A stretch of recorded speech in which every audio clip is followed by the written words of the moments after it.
Hola, espero que estén muy bien. Bueno, hoy día nuevamente estamos en un día bastante helado.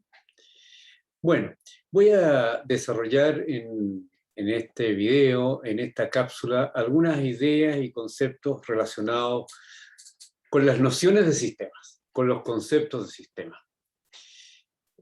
Esta grabación, esta presentación, sin duda tiene que ser complementaria a clases, a lectura. Es más bien una visión panorámica que puede ser de mucha utilidad para quienes ya de alguna u otra manera tienen algunas ideas, algunas nociones sobre el concepto sistema, sus distintas definiciones y aplicaciones y sobre todo su fase más importante de esta presentación es sus aplicaciones para la teoría de los sistemas sociales, fundamentalmente la desarrollada por Niklas Luhmann. Bueno, espero que sea de interés de usted y que les contribuya a la comprensión de esta teoría, de este enfoque, de esta perspectiva, de este paradigma, como vamos a ver a continuación. En primer lugar, lo que siempre cae como un puntapié inicial es el tema sistémico. ¿Qué caracteriza al modo sistémico de observación? En primer lugar, antes de centrarse a sus caracterizaciones, es importante señalar de que en general se entiende por sistema un conjunto delimitado, una entidad, una totalidad, que se compone, que está compuesto por distintos elementos, y que estos elementos están o son entre sí interdependientes. De ahí que la noción de sistema, en esa definición tan amplia, sea posible de aplicar a diferentes fenómenos, sean estos organismos, la sociedad, la cultura, la economía, establecimientos educacionales, un sinnúmero de organizaciones, grupos sociales, etc. ¿Sí?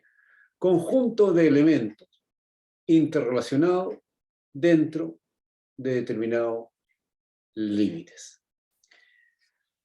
Esa es como la caracterización preliminar del fenómeno sistema. Ahora, en el plano de la observación, ¿qué caracteriza al modo sistémico de observación? ¿Cuál es el acento de la perspectiva de sistema?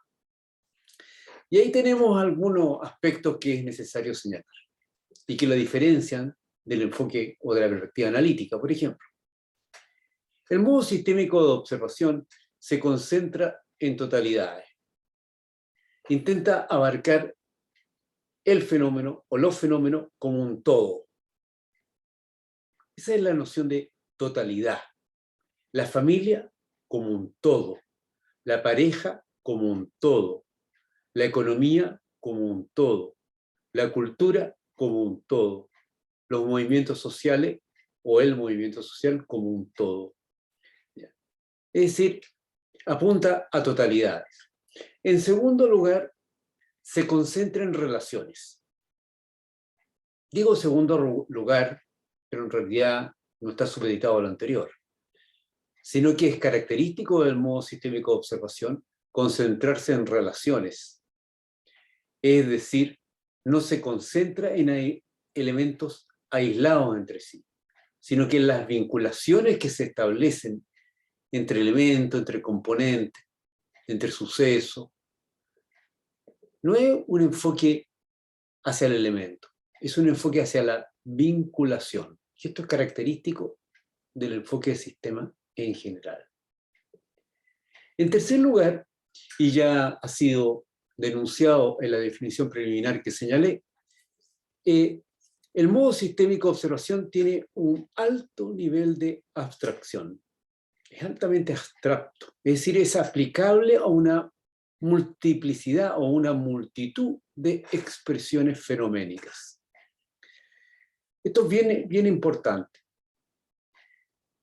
La abstracción desde los tiempos de Aristóteles, está refiriendo a una operación, si ustedes se recuerdan.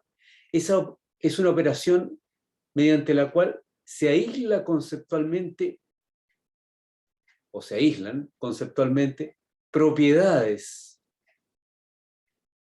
comunes a distintos fenómenos o a un conjunto de fenómenos. Eso nos permite hablar de la familia como un sistema, a pesar que en lo fáctico las familias son distintas unas de otras. Eso nos permite hablar del organismo humano, con independencia de que los organismos humanos son múltiples y variados. O hablar de la cultura, cuyas manifestaciones también son particulares, variadas, etc. Entonces, lo que caracteriza el modo sistémico de observación es concentrarse en totalidades, concentrarse en relaciones y tener un alto nivel de abstracción. Eso es común para todos los enfoques sistémicos, como vamos a ver más adelante. Ahora, hay otras distinciones que es necesario considerar en el modo sistémico. En primer lugar, este modo se caracteriza por una visión holística. Holística viene de holos, de todo, desde la cual se destaca que la continuidad de los sistemas, de los denominados sistemas, de este conjunto de elementos interrelacionados, depende de la mantención justamente de la interdependencia de este conjunto de elementos. Es decir, la continuidad de esa totalidad depende de las interdependencias que se mantienen entre sus componentes. En segundo lugar, el modo sistémico se caracteriza por indicar cómo las entidades sistémicas evolucionan, cambian en equilibrio dinámico.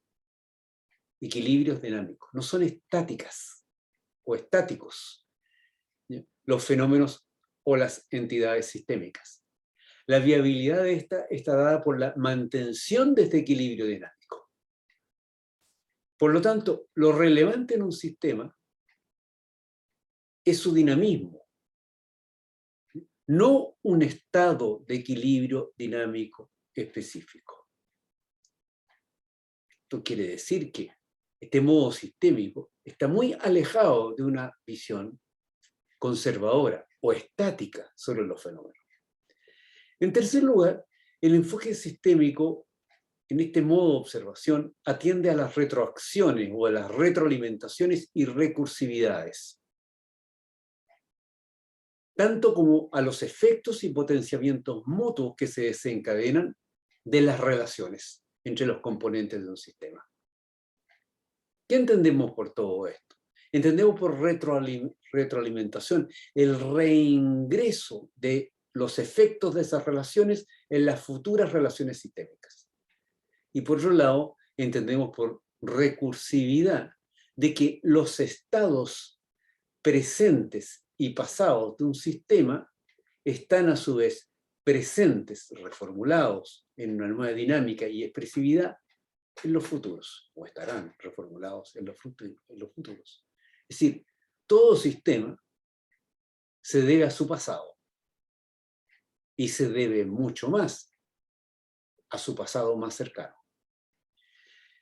En cuarto lugar, el modo sistémico se caracteriza por indicar cómo los aprendizajes, los cambios del sistema interno, se relacionan con las capacidades instaladas de los mismos, es decir, por las características endógenas de los sistemas, por su capacidad de contener esas capacidades. Y cómo éstas influyen en su autocontrol, que en el fondo, por dicho de la manera más sencilla, en la mantención de su unidad. Y por otro lado, en cómo estos aprendizajes y estos cambios vinculados a las capacidades instaladas y endógenas de los sistemas son reincorporados permanentemente en ellos a través de los medios de autoobservación que tienen los sistemas sobre sus propias operaciones. No entiendan el concepto autoobservación como un tema absolutamente consciente, como que hay un pensamiento que va pensando lo que ha ocurrido o no ha ocurrido. No, solamente está referido de que los elementos que prosiguen tienen o han tomado en cuenta los que lo preceden. En quinto lugar, el modo sistémico se caracteriza por colocar acento en la complejidad. Es decir, colocar el acento no en procesos lineales, sino que en procesos que, si bien están determinados, están condicionados, no son en absoluto predecibles. Porque la complejidad va a indicar, y como lo vamos a ver más adelante en otras láminas, la complejidad va a indicar la capacidad que tienen los sistemas en esa interrelación de sus componentes, de modificarse, de cambiar, de adquirir o de manejar su dinamismo y por lo tanto de presentar muchas posibilidades a sus sucesivas expresiones. Es un tema de complejidad. La complejidad tiene como característica hacia el observador, como presencia o impacto hacia el observador, es que nos plantea un nivel de indeterminación sobre el futuro, sobre el fenómeno que estamos analizando. Esto más aún, es más intenso en sistemas sociales, sistemas humanos o psíquicos, también en los orgánicos. Y finalmente, en lo que respecta a la aplicación del modo sistémico, y quizás en términos más bien metodológicos, el modo sistémico flexibiliza la comprensión científica de los fenómenos. El modo sistémico no se restringe a las explicaciones lógicas y secuenciales, causalistas o cuantitativas. El modo sistémico, de una u otra manera, en lo que respecta a la producción de conocimientos de totalidades y relaciones, incorpora, de una manera matizada, por cierto, esa frase de Paul Feyerabend, en la cual refería a la metodología y a la aproximación a los fenómenos, en la cual todo vale. Todo aquello que contribuya a explicar y a comprender fenómenos en términos relacionales, complejos y de totalidad. Ahora, la teoría de sistema comprende en general la aplicación de estos principios y de otros más. Esa aplicación de estos principios se realiza sobre una infinidad de fenómenos, infinidad de entidades, de situaciones y de procesos. Esa es la teoría de los sistemas. Y desde esa teoría de sistemas se afirma el análisis de sistemas. Los análisis de sistemas se dirigen fundamentalmente a la observación de los entrelazamientos entre los componentes de un sistema. Es por eso que el análisis de sistema tiene fundamentalmente, en el campo de las disciplinario y de las profesiones, una aplicación de carácter tecnológico. Los analistas de sistemas analizan estas vinculaciones en términos específicos. Ahora, hay variantes teóricas de todo lo anterior. Hay perspectivas distintas que han hecho diferenciar aproximaciones que casi por su densidad podemos llamarlas teorías específicas del sistema. Y de ellas reconocemos tres. Es importante que las reconozcamos para que identifiquemos sus peculiaridades y las diferenciemos. Porque la teoría de sistemas sociales fundamentalmente está asociada a la última perspectiva. Pero veamos la primera. La primera variante de sistema son aquellas perspectivas que se concentran en la relación entre el todo, la totalidad, denominada corrientemente sistema, y sus partes o componentes. La famosa relación todo-partes, que en la tradición teórica clásica está asociada a los llamados modelos mecánicos, a la imagen, por ejemplo, de un reloj, de un sistema tecnológico, del sistema planetario, ¿ya? Modelos mecánicos. Y que en lo que respecta a las teorías de la sociedad está vinculado al funcionalismo y a la teoría estructural funcionalista. Fundamentalmente, en el caso de esta última, la teoría desarrollada por Tarkott Parson, que tuvo una influencia importante en Luhmann, como lo hemos señalado alguna vez anteriormente. En lo cual no olvidar, el enfoque es cómo las partes de una totalidad,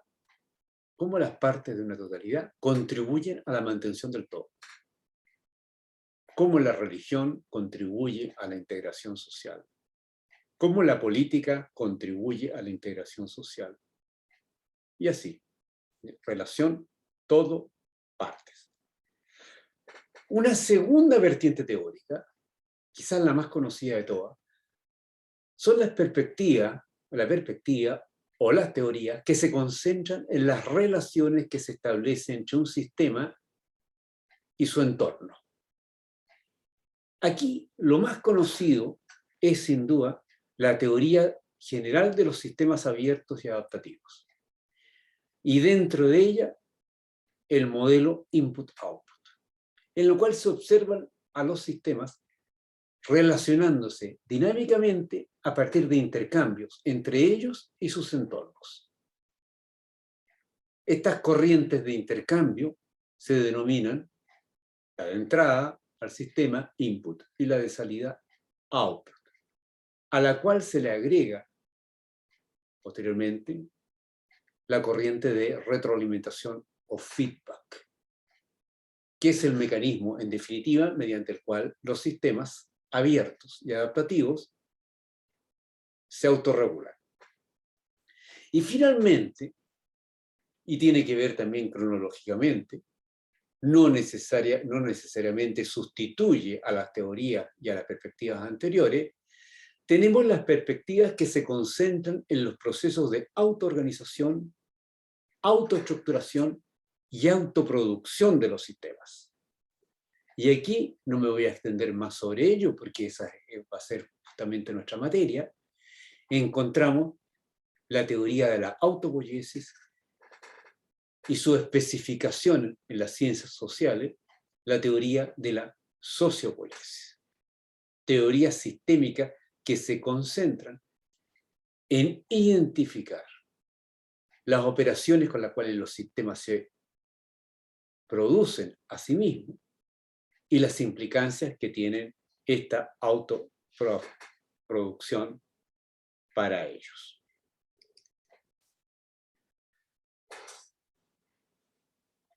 Las teorías de sistemas, y entrando en nuestra materia de sistemas sociales, tienen una estrecha relación con la teoría de los sistemas sociales desarrollada por Niklas Luhmann. Es importante señalar al respecto de que Niklas Luhmann no es un teórico de sistemas, sino que incorpora las teorías y la teoría de sistemas, en su última versión, la teoría de la autopoiesis, como un instrumento, como un medio para elaborar una teoría de alta complejidad aplicable a la comprensión de la sociedad moderna. Esto es una declaración explícita de Luhmann. En el año 1984, en el texto que ustedes ven a mi izquierda, Sistemas Sociales, Luhmann declara este propósito. Y lo declara en sus palabras: construir un paradigma que oriente a la sociología a una forma de comprensión de la unidad de lo social y de cada una de sus manifestaciones. Y Luhmann encontró que la noción de autopoiesis, desarrollada por Humberto Maturana, cumple muy bien ese propósito instrumental. Y eso da origen a que alrededor de 1982, 1983 y firmemente en 1984, con el texto Sociale Systeme, Luhmann da un giro autopoyético a su teoría de los sistemas. Ahora, ¿qué ventajas, qué gracias, qué valor tiene este enfoque? Su valor es que permite construir un paradigma con pretensiones universalistas. Este paradigma está compuesto por diferencias directrices, es decir, por mega distinciones, mega conceptos. Sistema, entorno, complejidad, sentido, etc. Estas mega distinciones, estos mega conceptos guían las posibilidades de un observador, del científico social, para procesar información sobre la sociedad y sus distintas manifestaciones. Bueno, en esta lámina tienen a mi izquierda el texto Sistemas Sociales, en español, y a mi derecha el mismo texto en inglés, Social System, que, y lo señalo por curiosidad, el primero fue traducido del alemán mucho antes que el segundo, que está en inglés traducido del alemán. Es decir, hemos conocido la obra de Nikolaus Luhmann en nuestro idioma con anterioridad al conocimiento que ha tenido de la obra de Luhmann el mundo angloparlante. Veamos algunas ideas sobre este punto. Primero, reconozcamos la variante sistémica que ha tenido más o que tuvo más influencia en la teoría de Luhmann, inicialmente. Esta es la teoría general de los sistemas, o TGS. También, en términos más amplios, para definir sus características más distintivas, nos podemos referir a ella como la teoría general de los sistemas abiertos y adaptativos. Y aquí hay dos nombres, dos personajes que es necesario destacar.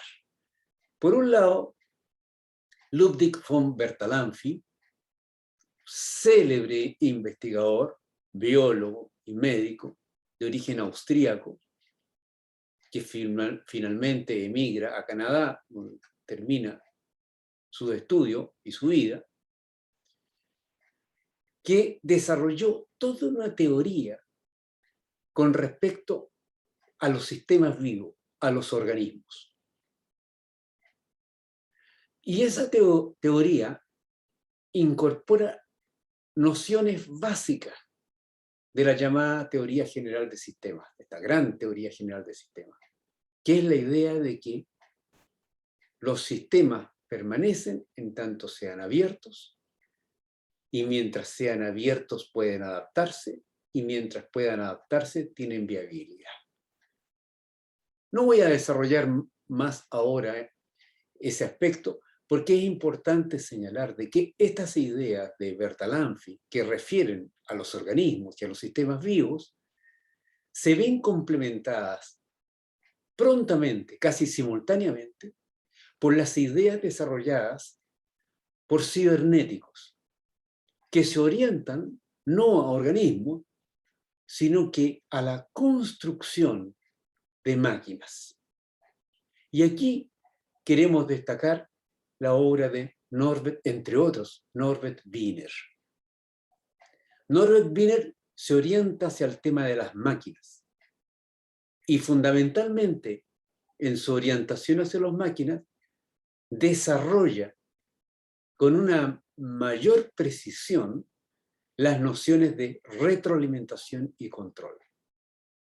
Bueno, ambas cosas, ambas ideas, la idea que proviene de la biología y las ideas que provienen del mundo de las máquinas, es decir, de la cibernética, se conjugan en esta gran teoría general de los sistemas. que es la teoría de los sistemas más conocida, obviamente, en múltiples profesiones o hasta el día de hoy, tiene una enorme vigencia en el campo de la psicología, en el campo de la administración, en el campo de la ingeniería. Una enorme influencia. ¿Qué caracteriza a esta teoría general de los sistemas abiertos? Lo caracteriza el modelo input-output. En realidad, las nociones de input-output son fundamentales para la teoría general de los sistemas. Y aquí podemos nosotros apreciar esto en una imagen en la cual se produce la vinculación. Los inputs son las entradas a un procesamiento, que es el procesamiento del sistema, que da origen a un output. Ese output ya se dirige hacia el entorno. Ahora bien, también se indica en este modelo input-output una línea, que aquí está señalada, en la cual sale del output y reingresa en el input. Esa línea se le llama feedback o retroalimentación. Este es el modelo básico input-output, que puede ser aplicado a un hospital, a una escuela, a un organismo, a la economía, al sistema político, etc. Muy, muy, muy aplicado. En Chile existen y hubieron importantes teóricos dentro de esta perspectiva de teoría general de los sistemas, dentro del cual debo destacar al profesor fallecido hace algunos años atrás, profesor de nuestros programas en la Universidad de Chile, el profesor Oscar Johansen, que publicó numerosos textos sobre esta materia, la teoría general de los sistemas abiertos. Ahora, ¿qué se trata todo esto? Los conceptos de input y output aproximan instrumentalmente al problema de los límites de los sistemas abiertos. Porque los sistemas están abiertos, pero no abiertos totalmente, sino que están abiertos en determinadas posiciones y relaciones. Y esas relaciones o posiciones tienen que ver con sus aperturas. Y esas aperturas exclusivas, ¿sí?, que delimitan los sistemas son los input y output. No están abiertos totalmente porque si no estarían disueltos en el entorno. Son sistemas parcialmente cerrados, parcialmente abiertos. Se dice que estos sistemas parcialmente abiertos, operan bajo esta modalidad porque son procesadores de entradas y elaboradores de salidas. Nosotros comemos, se mantiene el organismo y hacemos esta clase. Procesamos una entrada de energía, ¿ya?, y luego producimos una salida. Por ejemplo, esta clase, lo que le estoy hablando. Específicamente, se denomina input la importación de recursos desde el entorno. Estos recursos pueden ser de tres tipos. Después pueden profundizar sobre ello, porque tienen diferentes atributos y tienen diferentes consecuencias. Estos recursos pueden ser clasificados como input energéticos, input materiales o input informativos. Solamente les adelanto, para curiosidad de ustedes que profundicen en el tema, que los dos primeros, los inputs de energía y de materia, están afectados por la entropía, es decir, por las leyes de la termodinámica. En cambio, el input informativo, no. Bueno, eso va a tener unas enormes implicancias para los sistemas sociales, por cierto, que los vamos a indicar, como lo veremos más adelante, en los términos que su composición no se afecta por la entropía. Bueno, cerremos este paréntesis. Estos inputs que son importados por los sistemas se requieren para dar inicio y para mantener el ciclo de actividades de transformación de un sistema, o de procesamiento, o de elaboración de un sistema. Y los outputs, por contrapartida, refiere a las corrientes de salida de un sistema. Y van a poder diferenciarse según su destino. Pueden ser outputs al entorno en general, y ahí, en la práctica, a eso se le llama efectos o funciones, o pueden transformarse en servicios, es decir, en consecuencias específicas para determinados componentes del entorno. Así, la educación puede producir ciudadanos en términos generales y tener esa función, pero también puede producir especialistas, por ejemplo, en medicina, y cumplir el servicio de abastecer al sistema médico de personal especializado, por cierto, funciones y servicios. Funciones hacia la totalidad, servicios a un aspecto específico de esa totalidad. Ahora, la retroalimentación, si ustedes se recuerdan, esa línea que sale del input, del output, disculpen, y reingresa al input, retroalimentación o feedback, refiere a la propiedad que tienen los sistemas abiertos para ajustar sus operaciones presentes, y por cierto las futuras, a hechos pasados. Porque ustedes observan en el modelo, el output está en el pasado, es una consecuencia del input, pero parte de ese output ingresa o reingresa al sistema en términos de una corriente informativa. Es decir, lo que está ocurriendo ingresa como aspecto a considerar por lo que va a ocurrir. A eso se le llama ajustar las operaciones del presente a hechos del pasado. Esto quiere decir que mediante el mecanismo de retroalimentación, los sistemas abiertos regulan sus comportamientos de acuerdo con su funcionamiento. Es decir, recogen información sobre sus efectos del entorno.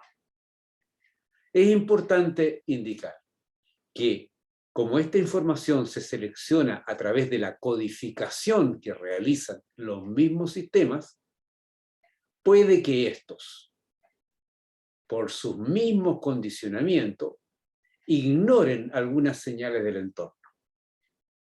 Señales que pueden ser muy evidentes para los observadores de estos sistemas. Es decir, puede ser que la codificación que selecciona los inputs inhiba, obstaculice el ingreso de información que sea relevante al sistema para su propia viabilidad. Un observador puede darse cuenta de ello. Es como cuando nosotros seleccionamos al caminar la orientación de nuestra mirada y no nos damos cuenta de un obstáculo. Pero un observador puede darse cuenta de que nosotros no hemos seleccionado adecuadamente nuestra visión y que, bueno, nos vamos a tropezar. Ahora bien, en términos específicos, los intercambios con el entorno que tienden a la preservación, es decir, a la reproducción de un sistema, a la mantención de sus formas, que se le llama también morfostasis, o a la mantención de su estado, que se le llama también homeostasis, se refieren a sus equilibrios dinámicos y se redenominan generalmente retroalimentaciones negativas. La palabra negativa aquí no es peyorativa, ni implica un desvalor, sino que indica que la retroalimentación que está incorporándose al sistema le va a permitir mantener su estado y sus formas, es decir, mantenerlos bajo control. Va a permitir que una herida cicatrice adecuadamente y va a permitir que la temperatura del cuerpo se mantenga adecuadamente. Primero, morfostasis. Segundo, que he señalado en el ejemplo, homeostasis. A eso se llama retroalimentaciones negativas. Es como en una cadena de montaje en la cual ya se están llenando envases con un determinado líquido y hay un sensor que está observando, ¿ya?, si esos envases han sido llenados al nivel prefijado. Y se observa que hay una variación, introduce una información que corrige la operación de ese sistema de llenado de agua. Cuando ustedes retiran un café, ¿ya?, en un servicio automático, está operando la retroalimentación negativa para la máquina, por cierto. Ahora bien, estas retroalimentaciones ocurren en los sistemas que cuentan con capacidades para informarse sobre su entorno, es decir, que son abiertos y que disponen de programas o normas operativas y tienen capacidades para corregir las desviaciones significativas. Si no, no sirve para nada todo esto, ¿ya?, de acuerdo a lo consignado por el sistema. Estos sistemas que tienen esta capacidad normalmente se los denomina sistemas cibernéticos.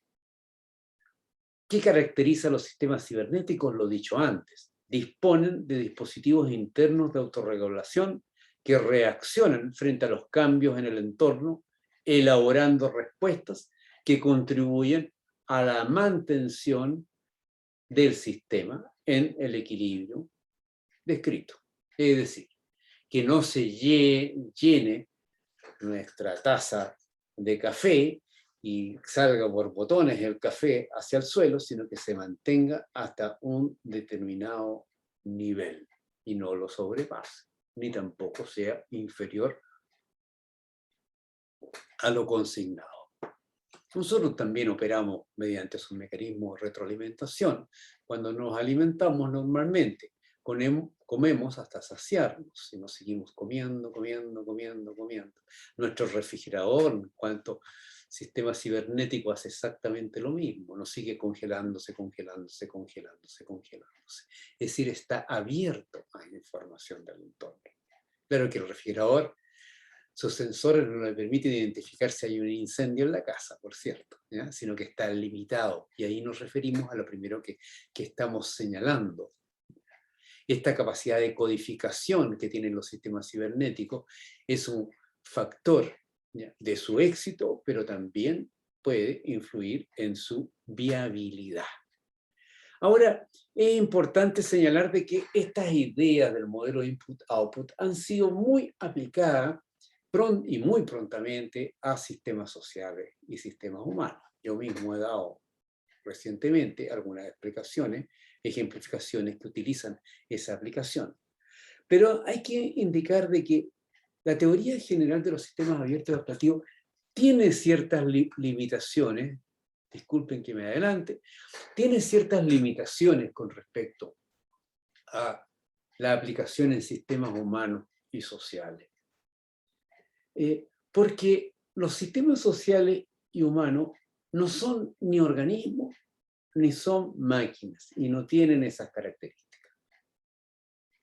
Ahora, ¿cuándo resulta muy oportuno aplicar la teoría general de los sistemas sociales a sistemas sociales y humanos? En la medida que se estén observando fenómenos sociales y humanos que tengan un grado muy alto de equivalente con máquinas y un organismo. En otras palabras, mientras más maquinalmente sean las vinculaciones sociales, más fácil va a ser aplicar la teoría general de los sistemas. O mientras más parecido sea el fenómeno humano y social a un organismo, más fácil va a poder hacerse. Pero, desafortunadamente, para los alcances de esa teoría, que no suponía inicialmente esos límites, hay grandes dificultades de aplicación en sistemas sociales y humanos de una teoría que ha sido forjada desde el mundo de los organismos y desde el mundo de las máquinas. Es decir, sistemas que no operan con sentido, que no tienen lenguaje, que tienen capacidades de aprendizaje relativamente limitadas y que son dependientes de estándares que se les instalan en sus propias operaciones. En organismos, instalaciones producto de la evolución y de la selección de esos mecanismos. En el caso de las máquinas, instalaciones que hacen los expertos en la construcción de máquinas, los ingenieros, los cibernéticos, etc. Y ahora nos vamos sobre un punto importante. ¿Cómo podrá explicar la teoría general de los sistemas los cambios? ¿O también en ese campo será inútil? ¿Será inaplicable a la historia, al aprendizaje, a la evolución?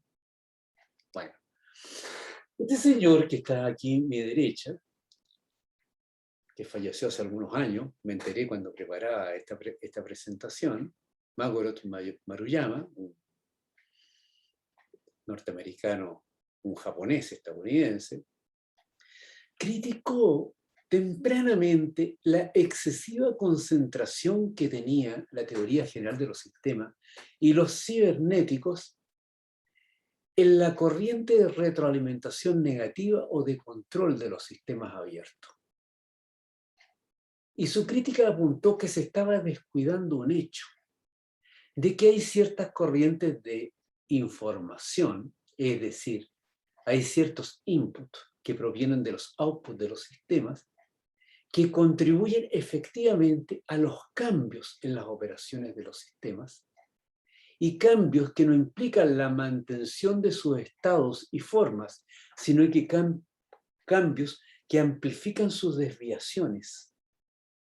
Y esos corrientes de retroalimentación que denominó retroalimentación positiva o amplificación de la desviación son los que permiten a los sistemas abiertos y adaptativos aprender, evolucionar, cambiar. Es decir, Mauro introduce la historia, la evolución y el aprendizaje a la teoría general de los sistemas.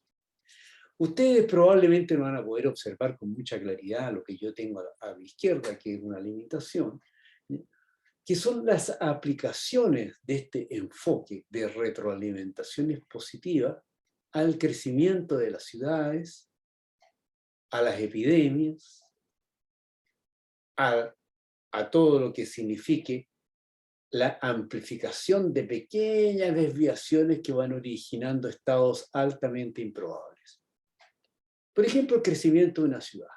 El crecimiento de una ciudad va obligando, en la medida que aumenta su volumen de población, al establecimiento de servicios. Por ejemplo, educación, salud, orden público, calles, de todo tipo.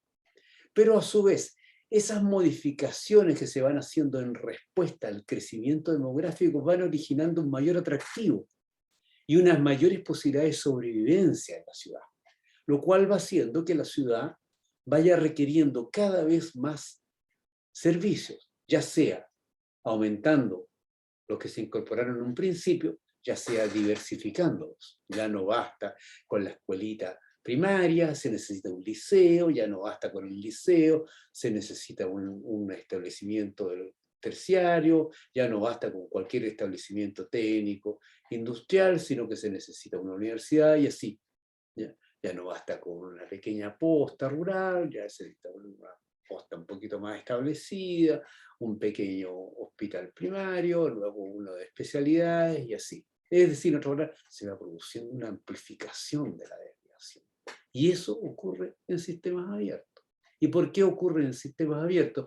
Porque estos sistemas, a través de la retroalimentación positiva, incorporan información sobre la mantención de su viabilidad en la medida que crezcan, ¿ya? En la medida que se diversifiquen.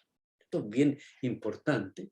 Posteriormente se va a llamar a este énfasis en la retroalimentación positiva, se lo va a llamar cibernética de segundo orden, indicando que la cibernética de primer orden va a estar referida fundamentalmente a los procesos de control. Y la cibernética de segundo orden va a estar referida a los procesos de crecimiento, desarrollo, aprendizaje, cambio, evolución, etc. La noción de amplificación de las desviaciones o feedback positivo, que acabamos de señalar, fue ampliamente cogida por los interesados en sistemas, porque, digamos, abrió el camino a la historia y a los análisis más detallados de sistemas sociales, que son históricos, por cierto. a una teoría que aparentemente estaba destinada a ser una teoría de sistemas de control, una teoría bastante, llamémoslo así, estructural, de cierta manera conservadora y estática.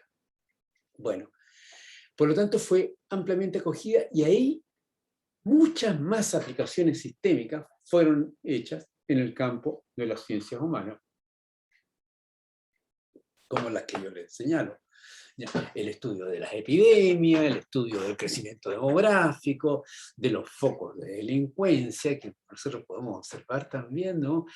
Cómo se han amplificado los delitos en nuestras ciudades. Bueno, el proceso de explicación sistémico de los mismos es retroalimentación positiva.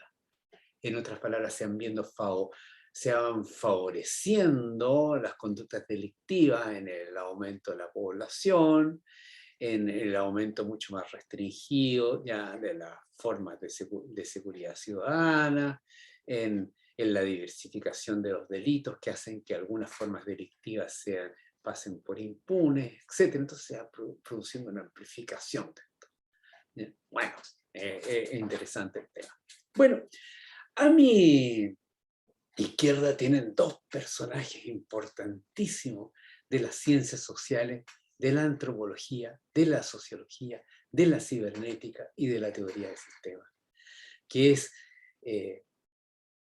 a la derecha de ese flaco alto está la gran antropóloga, célebre antropóloga Margaret Mead, antropóloga norteamericana, y está al lado de quien fue uno de sus esposos, que fue Gregory Bateson, también originalmente antropólogo. En ese momento eran una pareja de grandes antropólogos. Estaban muy jovencitos, como se darán cuenta ya, un poquito más años de los que tienen muchos de nuestros estudiantes, o casi los mismos años que tienen nuestros estudiantes de posgrado o de doctorado en la actualidad. La doña Margaret Mead y don Gregory Bateson, que era bastante alto. No es que Margaret Mead haya sido bajita, ¿no? Una estatura relativamente normal, ya, normal baja, pero Gregory Bateson, tipo gigantesco, ya, 2 metros. Bueno, Gregory Bateson, muy famoso en el campo de la cibernética, en el campo de la psiquiatría, aludió a los procesos de retroalimentación positiva cuando explicó las relaciones sociales, todas las relaciones sociales, como una especie de zigzag, donde, por ejemplo, decía él, lo dicho por una persona genera respuesta. Hola, hola, que a su vez provocan nuevas respuestas. ¿Cómo estás? Lo más bien, que generan nuevas respuestas. Y así sucesivamente, hasta concluir en situaciones totalmente distintas a la original.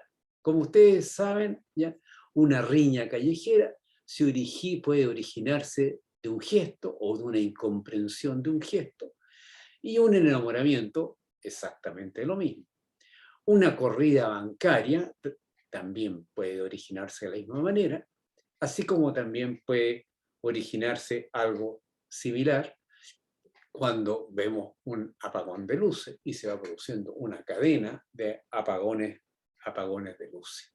Esto va ocurriendo permanentemente y lo podemos observar muchas veces. Finalmente, esto es una síntesis sintetiquísima de la teoría general de los sistemas, cibernética incluida. Es necesario destacar el concepto de autocausación y de sistema autorregulado, que es una de las ideas más fértiles de la cibernética, que también se la indica con la noción de circularidad, que es como ustedes aprecian ahí en la figura, A sobre B, B sobre C, C sobre A. Dicho con letras y palabras, cuando A causa B y B causa C, pero C causa A.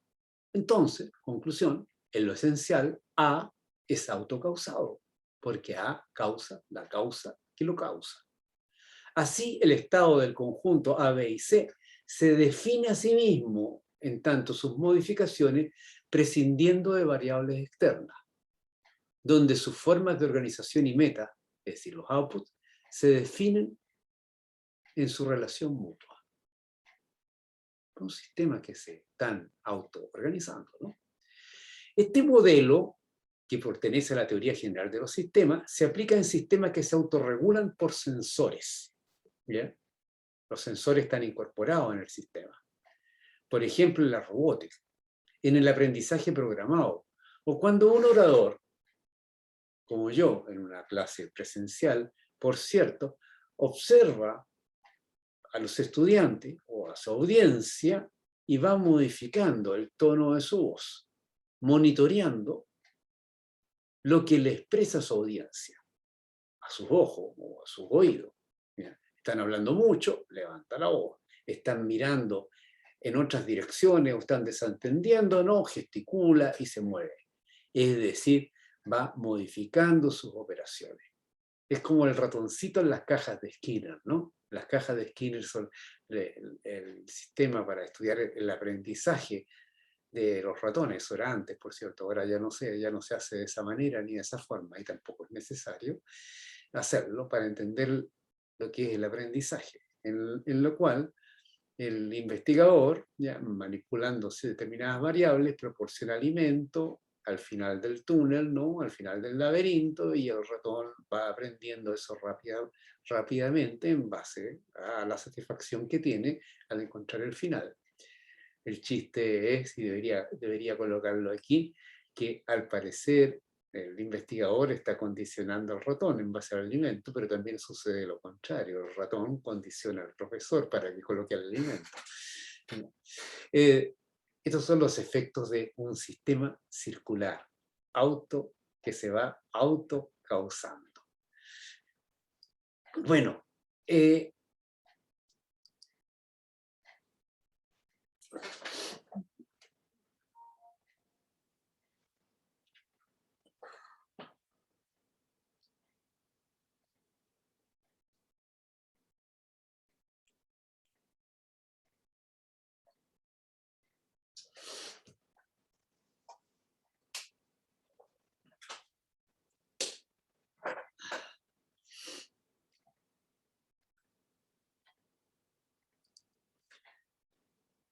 me gustaría ahora avanzar al tema de la noción de autopoiesis. Hemos hablado antes de la teoría general de los sistemas y hemos hablado de sistemas abiertos y adaptativos. Y ahora vamos a ver la noción de autopoiesis, sus implicancias. Tener claro desde este momento que tenemos que diferenciarlas, porque son muy diferentes. Primero, veamos algunas consideraciones generales de la teoría de la autopoiesis y de esa noción central. En primer lugar, la teoría de la autopoiesis radicaliza las ideas acerca de sistemas cibernéticos. ¿Por qué? Porque va mucho más allá de la autoorganización y la autoestructuración de los sistemas, porque se va a dirigir a los mecanismos con los cuales los sistemas se autoproducen, a los mecanismos con los cuales los sistemas se autoconstituyen. Y ahí entendemos rápidamente la palabra. Autopropio, poiesis, producción, autopoiesis, autoproducción. En segundo lugar, la teoría de la autopoiesis traspasa la biología empírica y se va a dirigir a algo que después nos va a dar mucho de qué hablar, una teoría biológica del conocimiento. Una teoría que coloca al conocimiento bajo un prisma de clausura operativa o clausura autopoética. Y esto está muy relacionado con el tercer punto. La noción y la teoría de la autopoiesis replantea radicalmente las explicaciones científicas y da un fundamento mucho más sólido a la epistemología constructivista. Y en ese sentido, no digamos contradice, sino que más bien enfrenta al realismo científico imperante en la ciencia, y sobre todo en las ciencias biológicas, por cierto. Lo de Bertalanffy y la teoría general de los sistemas es realismo científico, es decir, proviene de la ausencia de un cuestionamiento sobre los procesos de observación fundamentalmente. Tan solo se señalan las limitaciones que implica la codificación para los sistemas abiertos, pero no nos habla mucho sobre la constitución misma del conocimiento en los sistemas. Bueno, la teoría de la autopoiesis fue desarrollada por los biólogos chilenos, como ustedes bien lo saben, ya Humberto Maturana y Francisco Varela. Humberto Maturana recientemente, muy recientemente fallecido, Francisco Varela un poco antes también falleció. Ambos, ¿ya? Y sobre todo el primero, desarrollaron la noción de autopoiesis para explicar cómo se constituyen los sistemas. Ahora, ¿qué sistemas? Los seres vivos. Para ellos, los seres vivos en tantos sistemas se constituyen autopoiéticamente. Por lo menos esa es la versión original. Posteriormente, Francisco Varela se alejará un poco de esa definición tan tajante. Maturana continuará desarrollando esa idea. ¿Dónde aparecen estas ideas? ¿En qué año? Situándolo en el contexto sociohistórico. Bueno, 1974, ¿ya? Un famoso artículo, Autopoiesis, The Organization of Living System, escrito en una revista internacional, un primer artículo internacional que refiere al concepto de sistema, en términos de sistema autopoiético, por cierto, y el pequeño artículo, paper, que circuló durante mucho tiempo prácticamente a mimeógrafo. Mimeógrafo, ustedes no conocen lo que es eso, bueno, una forma de impresión relativamente artesanal, de reproducción, ¿no? de artículos, relativamente artesanal, que fue escrito bajo los nombres de Maturana y Varela el año 1973, en el cual queda clara la autoría del concepto autopoiesis, ¿no? Que se llamaba De máquinas y seres vivos, una teoría sobre la organización biológica, que posteriormente da lugar al libro, ¿no? De máquinas y seres vivos, del año 73. Ahora, Maturana proyectó esta teoría.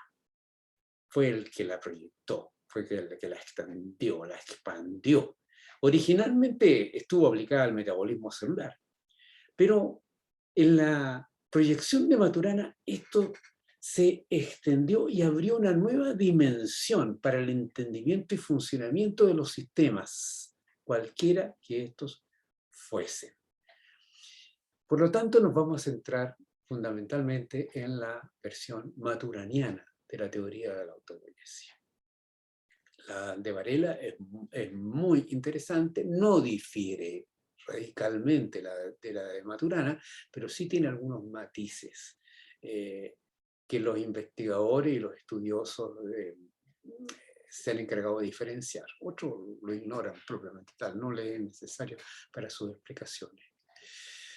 Bueno, aquí tenemos a Humberto Maturana, su laboratorio, y probablemente en las edades, poco posterior a las edades en las cuales constituía y producía ese gran concepto, el laboratorio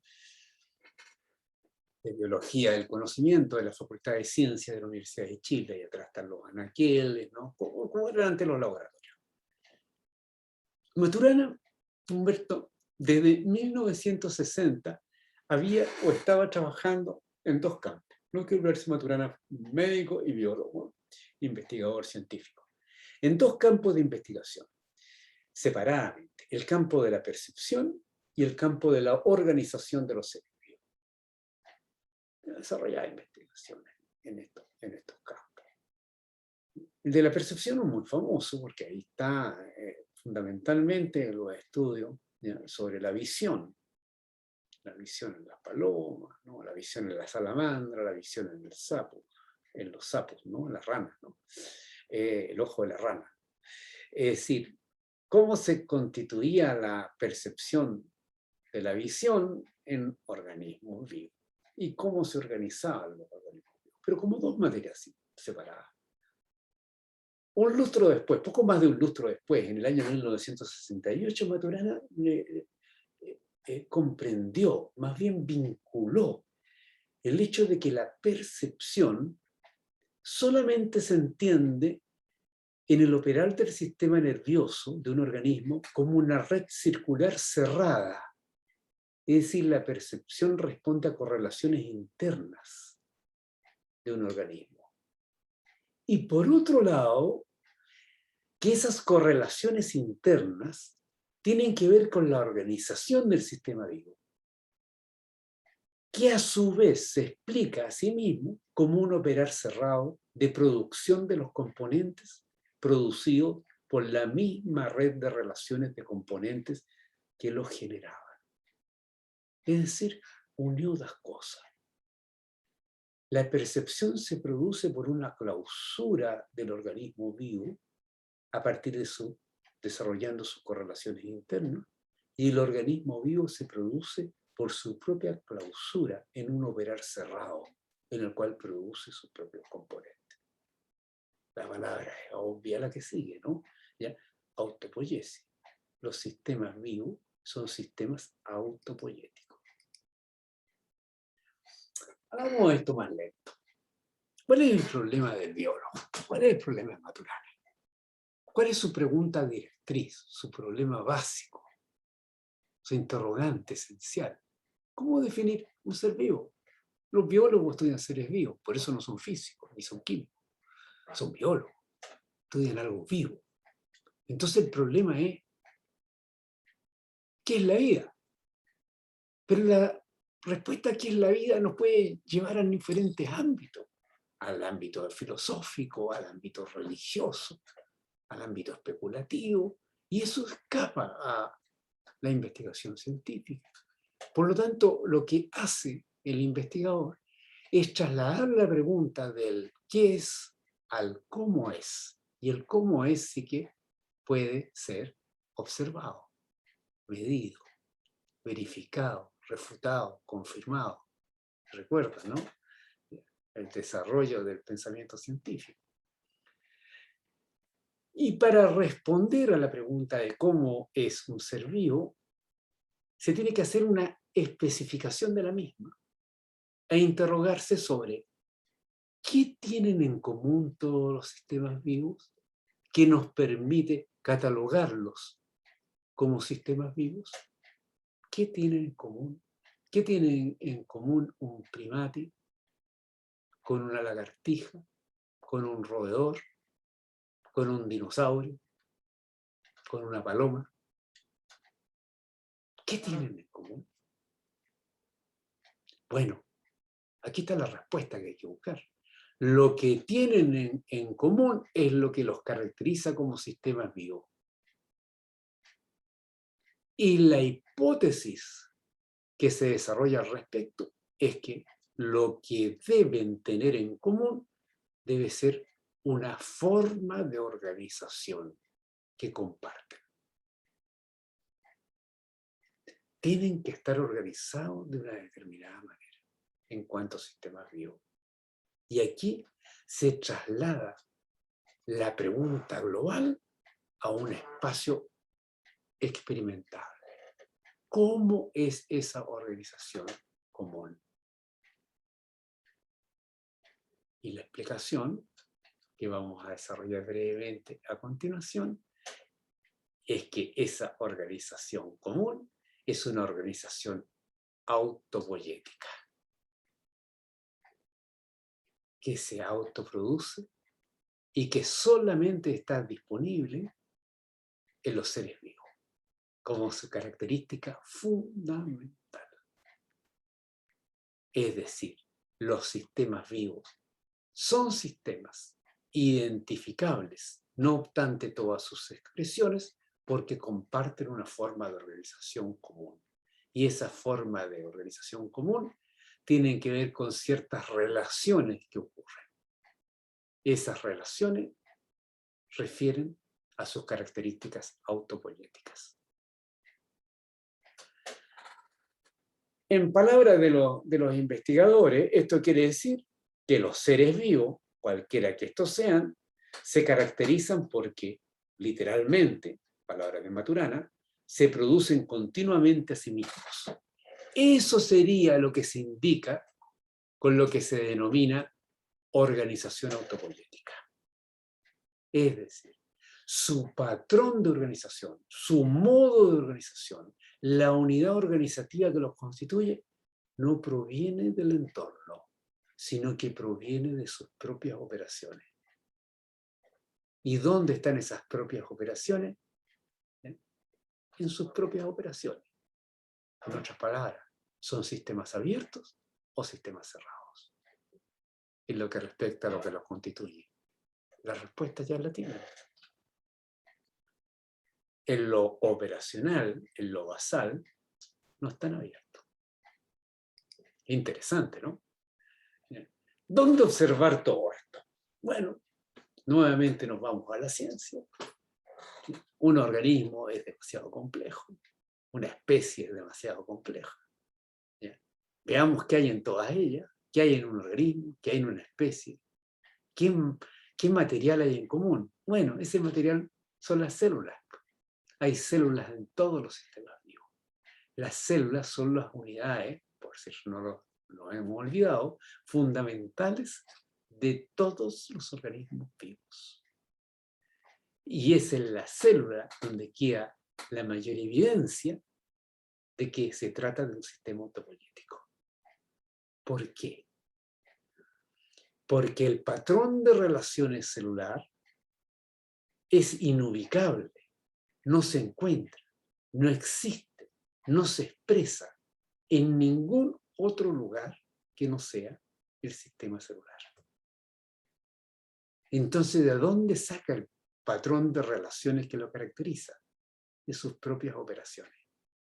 La célula, en síntesis, es el sistema autopoyético de primer orden. De ahí, del metabolismo celular, proviene la noción de autopoiesis.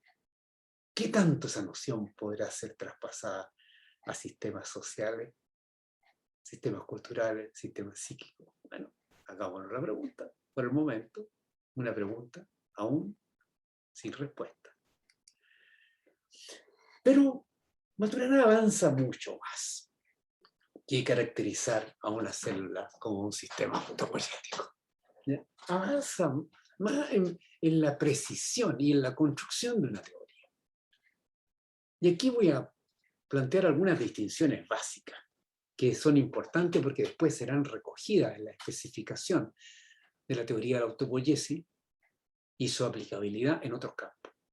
La primera distinción es básica. Primero, un observador, un científico, distingue en primer lugar, fenomenológicamente, dos clases de unidades en los sistemas. Dos tipos de unidades en los sistemas. Unidades simples y unidades compuestas. Cuando distingue unidades simples, no hace distinciones internas. Se distingue el sistema en su totalidad.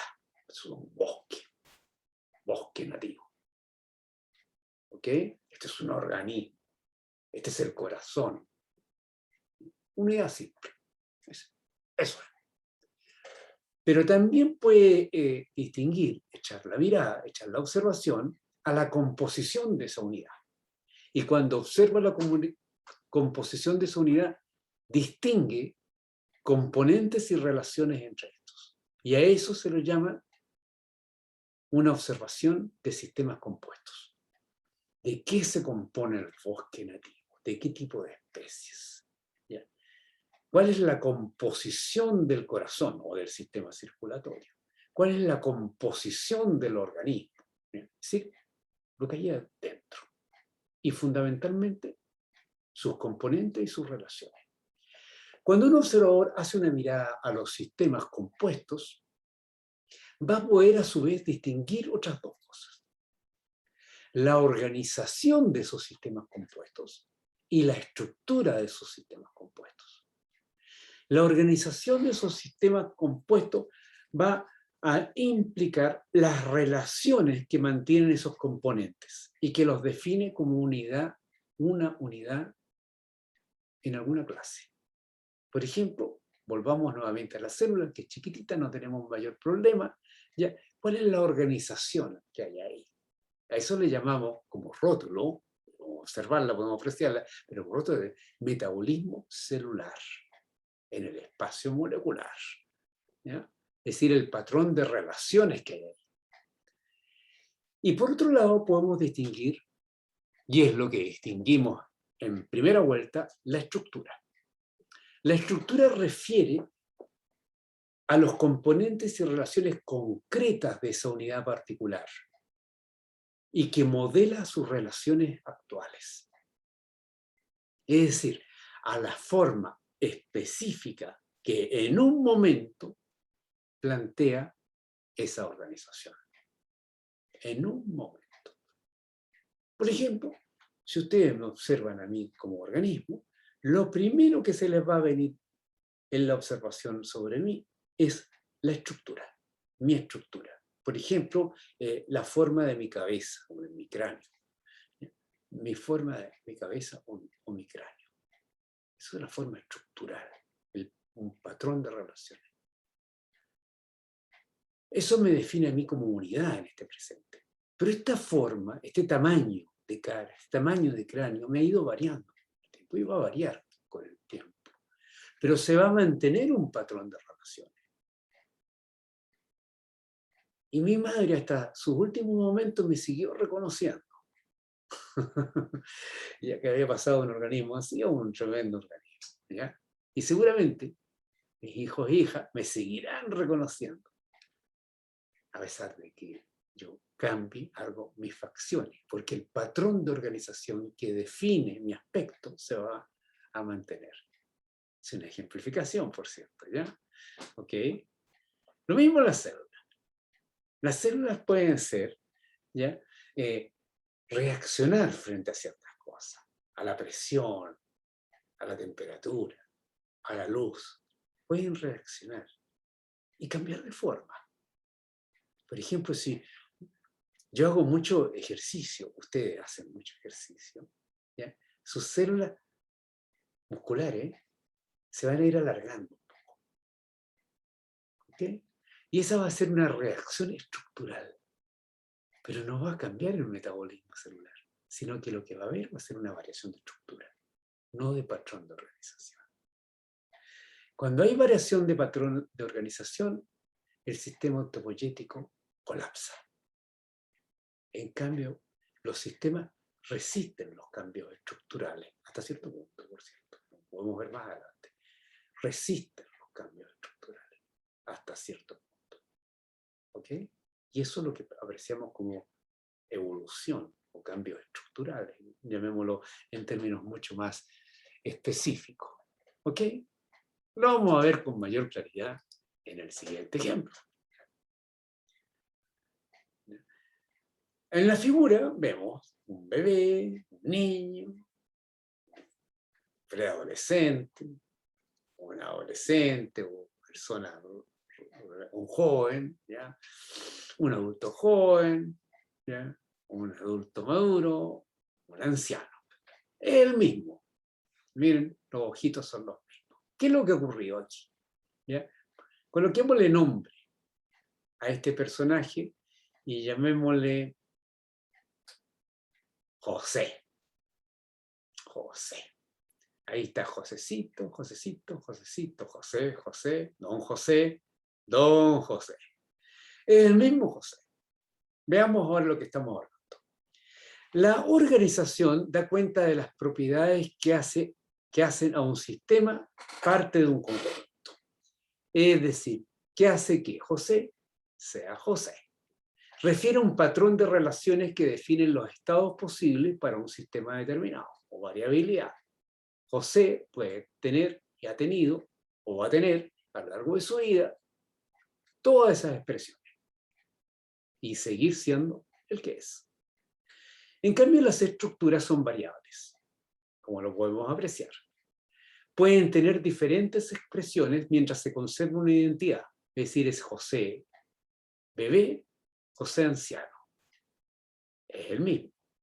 Es decir, los sistemas pueden estar sometidos a cambios constantes en sus estructuras mientras mantienen su organización. Pueden. ¿Ya? Esto explica, por ejemplo, cómo un organismo mantiene su identidad con y a pesar de la renovación de sus componentes celulares. De hecho, necesita renovarse para mantenerse.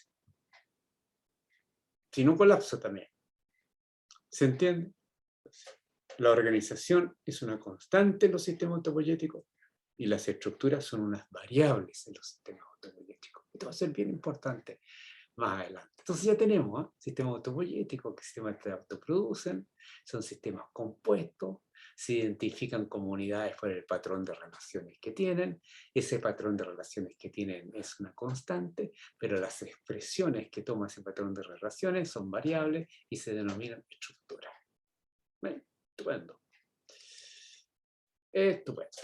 Y aquí entramos de lleno al concepto en su mayor radicalidad. El concepto autopoiesis va a referir fundamentalmente a tres cosas simultáneamente.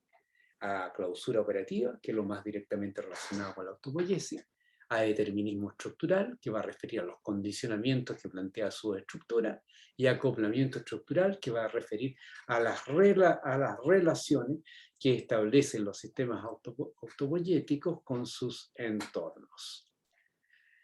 La definición global es la siguiente, y que ahí está indicado. Los sistemas autopoiéticos están cerrados en su organización y todos sus procesos se encuentran determinados por sus estructuras, y nada más que por sus estructuras. Estas indicaciones que estamos señalando radicalizan completamente la noción de procesos de autoorganización que explicaba, o autoestructuración que explicaba la cibernética de segundo orden y primer orden a través de los conceptos de retroalimentación positiva y de morfogénesis. Va mucho más allá. Esta idea va a la autoproducción, la automantención en clausura operativa de estos sistemas. Porque, ¿qué es lo que está diciendo el concepto de autopoiesis? ¿Qué se está refiriendo? Está refiriendo a sistemas que se autoproducen con sus propias operaciones, están cerrados, y que construyen sus componentes por medio de los componentes de los cuales se componen. Y se componen de ellos porque los van autoproduciendo. Es decir, son sistemas cuya existencia, cuyos estados están subordinados a su autorreproducción. Y esa autorreproducción está subordinada por las condiciones de su estructura. De tal manera, dicho de una manera directa, todo lo que le ocurre a un sistema autopoiético se determina en el mismo, incluyendo, y esto es bien relevante, lo vamos a destacar a continuación, lo que denominamos conocimiento o información del entorno. Es decir, ¿qué es lo que es definitivamente este llamado input informativo que tanto destacaron los cibernéticos? ¿Qué ocurre en la teoría de la autopoiesis con ello? Y aquí vamos a entrar a un tema súper interesante desarrollado por Maturana, que es el tema de la objetividad.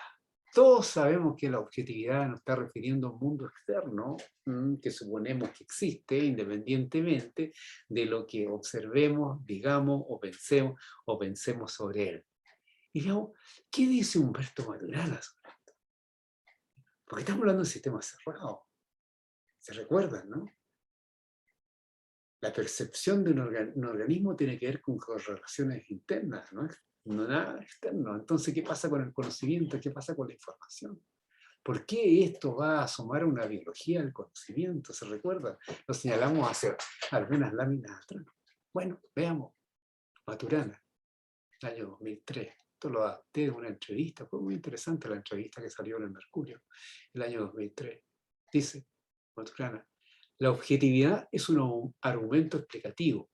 Es una noción explicativa que uno propone para explicar las coherencias del hacer. Estas se fundan en el hecho de que me apoyo en una realidad externa, pero la noción de realidad externa no la puedo sostener si tomo en serio que en la experiencia misma yo no sé si lo que estoy viviendo, es decir, percibiendo, es una ilusión o no. No puedo saberlo. No tengo una tercera posición para decir, mira, no, eso no es café, es rojo. No, es rojo, pero no es café. No tengo esa posibilidad. Mi cerebro, mi estructura perceptiva, mi sistema nervioso no me lo permite esa diferenciación. Alguien me podrá decir que estoy equivocado, pero yo no me lo puedo decir a mí mismo mientras señalo algo como algo. En la visión tradicional, aquí se refiere Maturana al mundo en el cual nosotros vivimos de objetividad, se supone a priori que hay algo o una realidad independiente de mí. Pero esa noción, dice Maturana, no tiene sentido, porque pertenece a un espacio experiencial. Es decir, a lo que yo hago, a lo que alguien hace, con su pensar y con su hacer, siendo un sistema cerrado. Pues como organismo, como somos organismos y como sistemas nerviosos, somos sistemas cerrados. Por lo tanto, la objetividad es una noción o un concepto que uno inventa para hacer referencia a preguntas que uno hace. Eso lleva a decir a Maturana que nosotros estamos operando en una objetividad entre paréntesis. Una objetividad que requerimos para explicarnos nuestro hacer. Interesante ese tema. Lo vamos a desarrollar más adelante porque preguntas inmediatas. ¿Cómo será la vida posible, la vida en común, ¿no? Dado que cada uno de nosotros es un organismo peculiar. Quiero señalar otro tema, también lo adapté de una revista porque aquí Maturana utiliza un lenguaje fácil, también del año 2003. Decía Maturana, se supone que los órganos sensoriales captan información del entorno y la mandan al cerebro para que sea procesada. Claro, estamos de acuerdo. Por ejemplo, la flor que yo veo me manda la información de que es una flor y la computo como tal, como una flor. Ahí está la flor, ahí está la flor. Pero la flor no me manda información de ser flor. No puede hacerlo. Lo que pasa no depende de la flor, sino que lo que pasa depende de mi retina y de mi sistema nervioso. Por lo tanto, dice el biólogo, es engañoso creer que el sistema nervioso opera haciendo una representación exacta o fiel del mundo externo, porque no puede hacerlo. Sin embargo, decimos, mira qué hermosa esa flor. Ahí aparece el lenguaje, que no es solo una forma de designar las cosas, sino una manera humana de estar en convivencia.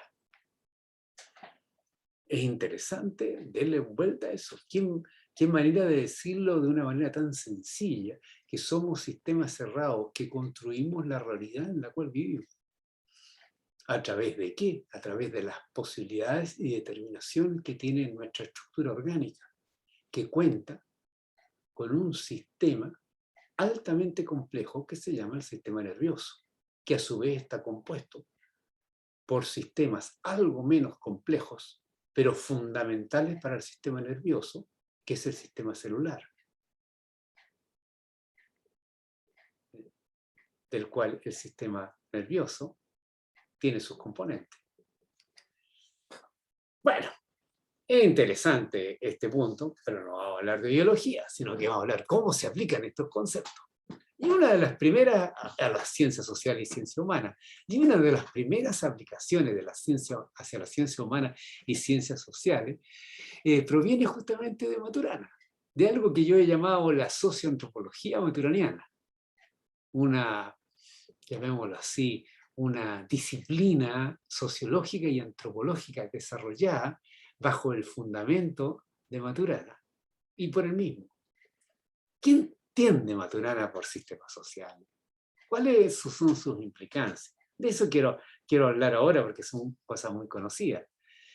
Para Maturana, los sistemas sociales se forman desde interacciones recurrentes y de carácter cooperativo entre los seres humanos. Ese es un hecho fenomenológico, un hecho observable. Ahí se recuerda lo algo se señala Luhmann en algún momento que se llama los obstáculos epistemológicos. Para Maturana, ya los sistemas sociales están compuestos por organismos que podemos llamar personas, individuos, ¿no? Que interactúan recurrentemente. Y esas interacciones recurrentemente, por ser recurrentemente, tienen carácter cooperativo. Y ese es el origen, la base con la cual se mantienen y se reproducen los sistemas sociales.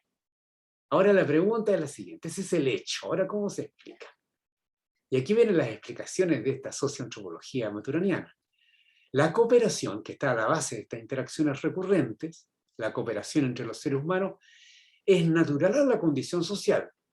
Como lo podemos observar, según su perspectiva. Y se corresponde, y aquí está la explicación, con la emoción del amor. La emoción del amor está determinada en los organismos, ¿ya? Seres humanos. Avanza sobre el tema. Sin esta emoción del amor, no hay cooperación. Si no hay cooperación, no hay sistema social.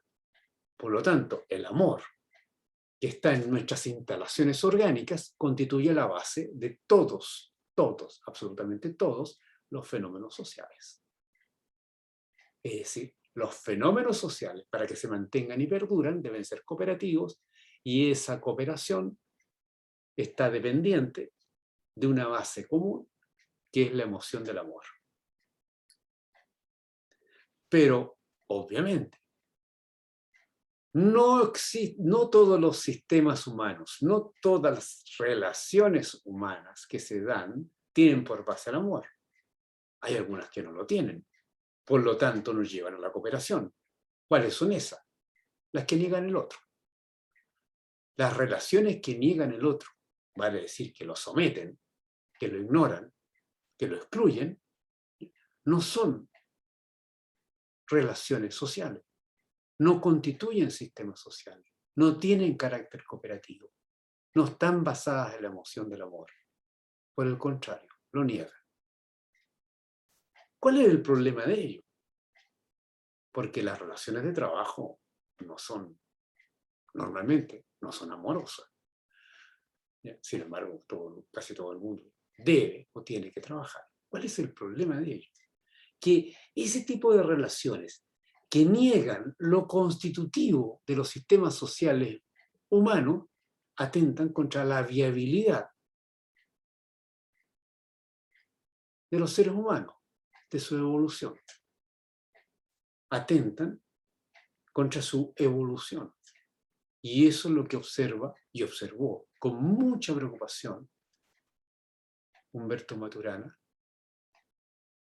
en la sociedad moderna, en nuestro país particularmente. Cómo el egoísmo, la no cooperación, la negación del otro, se hacen abundantes. Y al hacerse abundante, la sociedad o los sistemas sociales se patologizan. Eso va a derivar más adelante, como ustedes bien saben, una cosa pero interesantísima de Humberto Maturana, que es su, llamémoslo así, su postura ética. Su postura ética. Ahora ustedes deben haber escuchado de Maturana su orientación matrística, no patriarcal. Él fundó, de hecho, una organización junto con Jimena Dávila que se llama el Instituto Matrístico, de madre. Y eso tiene que ver con esta socioantropología, no solamente con una explicación biológica de lo social, sino que también tiene que ver con las implicancias éticas que acarrea esa explicación.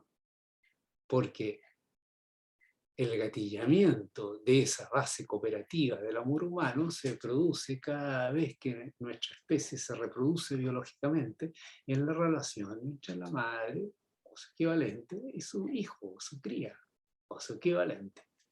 Eso es lo que gatilla el amor. La ausencia de ello trae ciertos problemas, o que se interfiera frente a ello otro patrón de relación, por ejemplo, patriarcal, acarrea también ciertas consecuencias. Bueno, Maturana desarrolló una sociología y una antropología bastante compleja que hasta el día de hoy no ha sido aceptada, o más bien seguida por muchos antropólogos o muchos sociólogos, por cierto, lo hay. los hay, pero no ha sido muy seguida porque tiene un componente de radicalidad importante, tiene un componente ético muy, muy denso y por otro lado, obviamente, contiene una explicación biológica que a muchos en ciencias sociales humanas nos coloca la idea de que puede ser muy, muy reduccionista. Yo lo mantengo al criterio de ustedes, cada uno de ustedes juzgue aquello. Yo me mantengo en la idea de que el trabajo, el desarrollo de la teoría de la autopoiesis en Maturana es un gran aporte y que aún no ha sido totalmente desarrollado. Bueno, hemos visto el concepto de autopoiesis en términos biológicos y hemos visto como una paréntesis, una proyección del trabajo maturaniano hacia el campo de los sistemas sociales. Ahora vamos a ver un inicio de la proyección más sustantiva que hay de la teoría de autopoiesis hacia sistemas sociales. Porque para muchos investigadores, la teoría de la autopoiesis, que ya lo escuchamos, producida desde la observación de las células, dirigidas a la explicación del funcionamiento de las células, puede aplicarse con enorme rendimiento para explicar fenómenos humanos y sociales. Más allá de lo que los límites que traza o trazó el mismo Humberto Maturana sobre sus aplicaciones. Y aquí encontramos que la recepción más contundente de la teoría de la autopoiesis en ciencias sociales fue la realizada por el sociólogo alemán Nikolaus Luhmann. Nikolaus Luhmann encontró la teoría de la autopoiesis a inicios de la década de los 80. Acuérdense que la primera vez que aparece escrito el concepto de autopoiesis con el nombre de Maturana, que es la única manera con la cual aparece, ¿ya?, fue en 1973. Podría haberse escuchado en el año 72, por cierto, pero fue en 1973. Bueno, recién, ¿ya?, 7 años después, al menos, por la década de los 80, Luhmann recoge esta obra, la acoge ese concepto. Y ya la teoría de Maturana en ese momento era relativamente conocida en Europa, fundamentalmente en el campo de la psicología, la psiquiatría y en parte importante también, por cierto, en la biología. No es materia que señalemos aquí, pero también hubieron otros investigadores, sociólogos, filósofos, fundamentalmente, que aplicaron el concepto de autopoiesis a sistemas sociales antes de que lo aplicara de una manera tan rotunda, tan intensa, Nikolaus Luhmann. Eso lo podemos dejar para otra sesión o ustedes pueden indagar por su propia cuenta, ¿ya? Pero esto de la aplicación de la teoría de la autopoiesis a sistemas sociales en la versión luhmanniana fue para Humberto Maturana y su colega Francisco Varela un indicador de éxito, o fue una tergiversación de la teoría de la autopoiesis. Un término más preciso. Aparte de la aplicación maturaniana, ¿se puede aplicar ese concepto en sistemas sociales? Esto origina una gran controversia. Controversia que se mantiene hasta el día de hoy en algunos discípulos cercanos de Maturana. Escuchemos a Francisco Varela. Varela dijo, en lo fundamental tengo un gran escepticismo sobre la extensión del concepto, más allá del área para la cual fue pensado, es decir, la caracterización de la organización de los sistemas vivos en su expresión mínima. Aunque no hay una razón a priori, después de todos estos años, mi conclusión, dice Varela, es que una extensión a niveles superiores no es fructífera y que debe ser dejada de lado, aún para caracterizar un organismo multicelular. Es decir, Francisco Varela, muchos años después de la producción del concepto autopoiesis que él copatrocinó, ¿ya?, limita la aplicación del concepto autopoiesis a las células.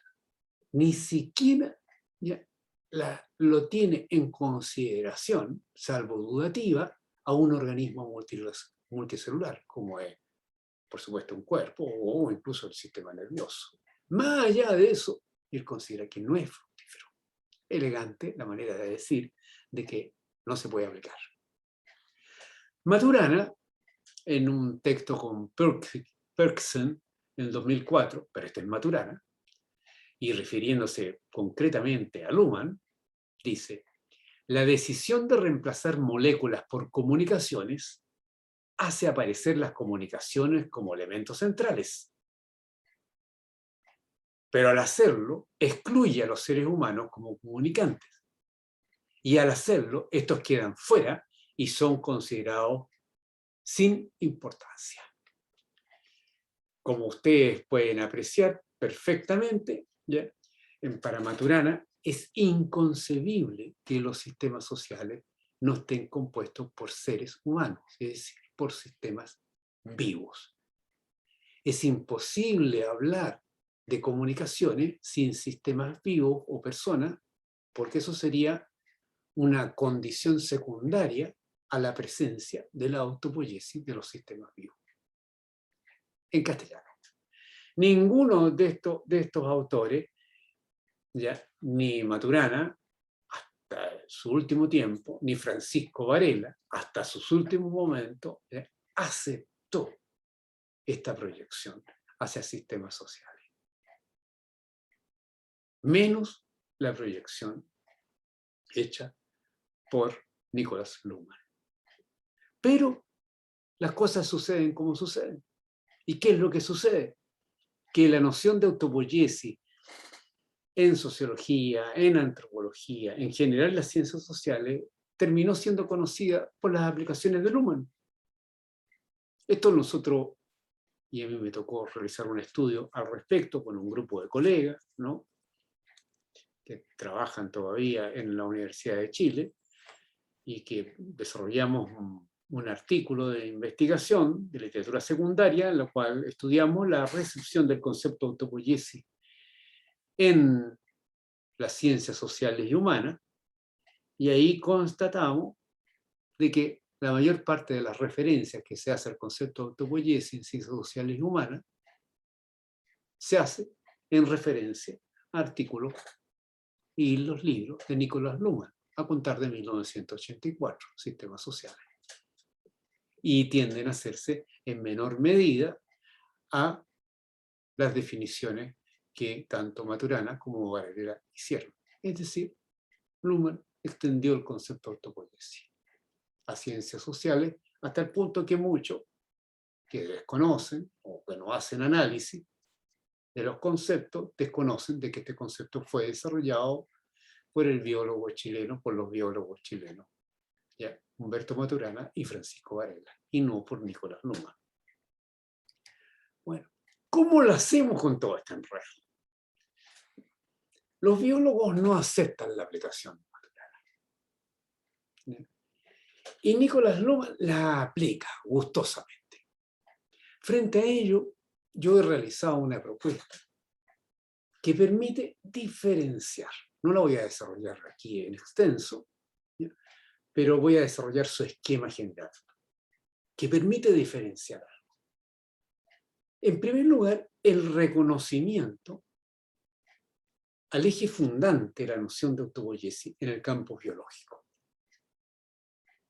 Y ahí yo tiendo a referirme y a sugerir que nos refiramos a las explicaciones biológicas, es decir, aquellas explicaciones en las cuales los sistemas vivos son fundamentales, en la colocación del concepto de autopoiesis, las refiramos como biopoiesis. o enfoque biopoyético. Y al enfoque más de ciencias sociales, denominémoslo sociopoiesis. Y al enfoque en el cual nos estamos refiriendo, ¿ya?, a sistemas psíquicos, hablemos de psicopoiesis.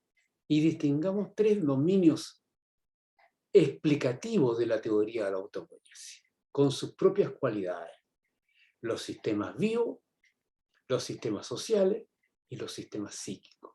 Y coloquémosles a cada uno de ellos su verdadera categorización: biopoiesis, sociopoiesis, psicopoiesis. Y de esa manera mantenemos los deslindes y seguimos amigos, por cierto.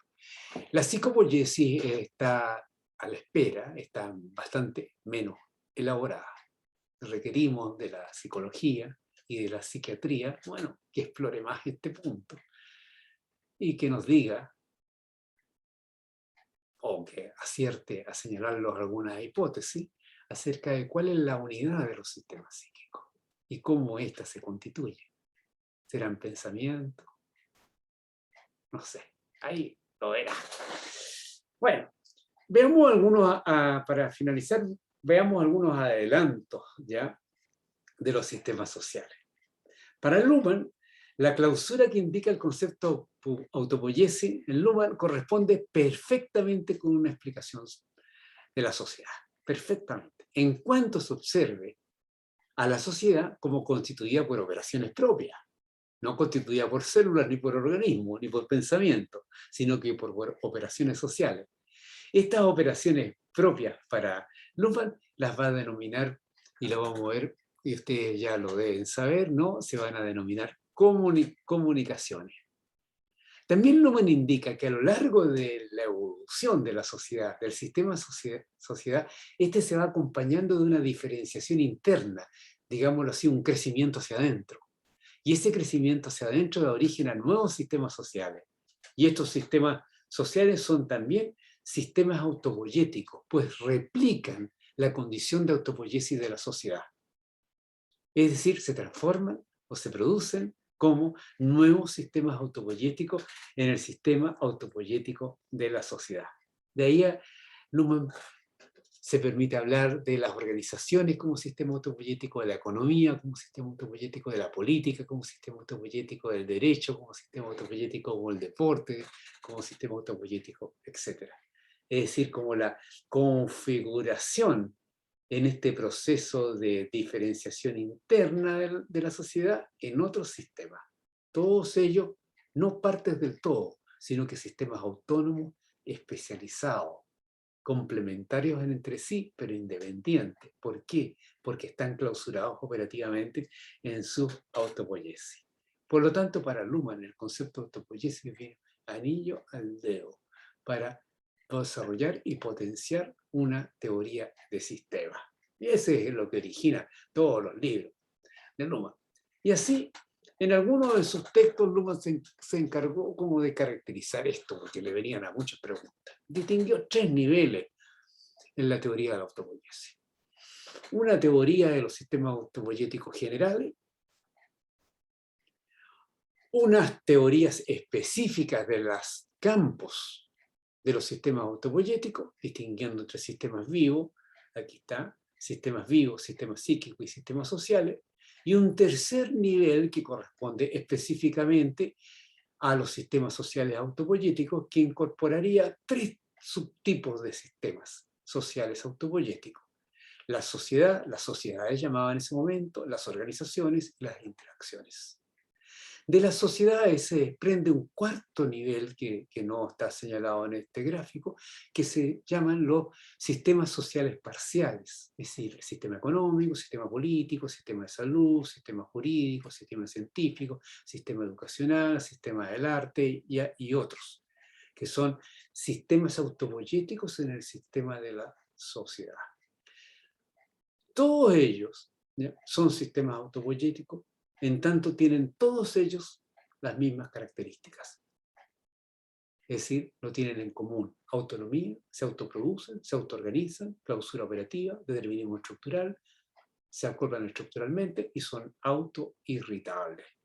Esa es la torta que nos prepara nos preparó Luhmann cuando entró al tema de los sistemas autopoieticos. ¿Qué es lo central en una teoría de sistemas sociales sociopoietica? Primero, especificar los elementos que se autoproducen y con los cuales se componen los sistemas sociales. Respuesta que tenemos hasta el momento: estos componentes son comunicaciones. Las comunicaciones son producidas de un modo recurrente y recursivo a través de otras comunicaciones. Las comunicaciones no existen fuera del sistema social. Por lo tanto, es autoproducida socialmente y por lo tanto, dos veces por lo tanto, es un fenómeno exclusivamente social. Y en este aspecto, la sociedad está clausurada comunicacionalmente. Es de esta manera con la cual la sociedad o los sistemas sociales construyen sus límites. Sus límites son comunicativos. Y esos límites los dirigen a sus propias operaciones y a actuar selectivamente sobre todas aquellas condicionantes que dependen de la variedad de sus mundos. En síntesis, la sociedad es un sistema comunicativamente cerrado, que se produce a través de comunicar y por lo tanto puede calificarse como un sistema autopoietic. ¿Qué pasa con el entorno de los sistemas sociales? El entorno de los sistemas sociales puede hacer lo que hace cualquier entorno frente a un sistema autopoietic. Tiene capacidad de perturbar el sistema autopoietic. Tiene capacidades de abastecer con precondiciones a los sistemas autopoieticos. La trama de la autopoiesis del metabolismo celular requiere como ciertas condiciones: temperatura, oxígeno, algún tipo de luminosidad, etc. Cosas que no son producidas en la trama del metabolismo celular, pero son condiciones que el entorno proporciona, pero que no determina su patrón de organización. No es autárquico el sistema celular, tampoco la sociedad. La sociedad requiere de sistemas vivos, requiere de sistema nervioso, requiere de temperatura, requiere de presión atmosférica, requiere de muchas cosas, pero eso no caracteriza su patrón organizativo ni su composición comunicacional. Tampoco la sociedad es un sistema autárquico. Eso cuesta entenderlo muchas veces y explicarlo, ¿no? Ahora ustedes lo entendieron de una sola vez. ¿Ya? El entorno no puede penetrar en la clausura operativa. Y si lo hiciese, solamente lo haría colapsando al sistema. ¿No? Colapsando, destruyéndolo. Y en la sociedad, con respecto a los seres humanos que están ahí, que son una condición para la reproducción de la comunicación, cabe decir que lo importante, por lo tanto, si la comunicación es lo esencial en los sistemas sociales, lo esencial no es quien comunica, ¿ya? Sino que se comunique y que se siga comunicando. No es el sistema vivo, no es este aparato fonatorio, sino que la comunicación continúe. Como ahora a través de esta cápsula. Ahora bien, ¿cómo se configuran los sistemas sociales si no pueden mantener relaciones con el entorno, no pueden mantener ningún contacto? En primer lugar, reitero, sistema cerrado. ¿Cerrados en qué? En sus operaciones. Pero eso no significa que sean autosuficientes o que no tengan entorno. No hay sistema sin entorno. Las operaciones de los sistemas sociales están acopladas estructuralmente con las condiciones que proporciona el entorno. La sociedad está acoplada a condiciones climáticas, condiciones biológicas, condiciones psíquicas. Y requiere de esas condiciones para seguir operando. El entorno posibilita sus condiciones de operación. No las determina, las posibilita.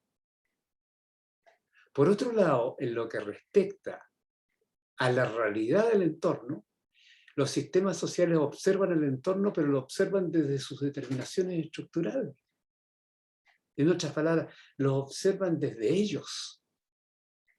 Por lo tanto, toda observación del entorno es una heterorreferencia, es una referencia que hace el sistema social sobre el entorno, no es el entorno. Es la manera con la cual el entorno es referido en el sistema social. Como los ojos que vimos en la explicación de Maturana, ¿no? No se puede ver fuera de los ojos, tampoco se puede observar el entorno socialmente desde fuera de la sociedad. Ahora, ¿qué otras cosas hay en el entorno que son relevantes para los sistemas sociales? Lo que señalamos, perturbaciones, irritaciones, interpenetraciones con otros sistemas, con el sistema psíquico, por ejemplo. Los sistemas sociales, elaboran programas a través de los cuales definen sus autorreferencias, es decir, aquello que consideran como su entorno con el cual trabajan. También mantienen expectativas que no pueden verificar, pero sí las expectativas les contribuyen a asentar sus propias operaciones, las construcciones y explicaciones de sus propios mundos. Esas expectativas pueden ser conocimientos, ¿no? Ideas acerca de, ¿ya? O pueden ser normativas, ¿ya? Deseos acerca de cómo deben ser las cosas. Bueno, de eso vamos a avanzar más adelante, ¿ya? Ya es bastante lo que hemos visto. Por último, cerrando todas nuestras observaciones de hoy día y de esta cápsula, es importante señalar lo siguiente, hacer una advertencia, warning, Achtung, dirían en alemán. ¿Ya? El concepto de autopoiesis, si bien es un concepto explicativo, tiene un valor explicativo limitado. Limitado. Y hay que saber la limitación que tiene eso. Debe ser una observación sobre este punto. Así como hemos hecho una observación sobre la teoría general de los sistemas, señalando de que los éxitos, eventual éxito de su aplicabilidad de la teoría de los sistemas abiertos y adaptativos va a depender si los fenómenos que se están observando o intentando explicar se parecen a las máquinas o a los organismos, y si no se parecen no va a servir mucho.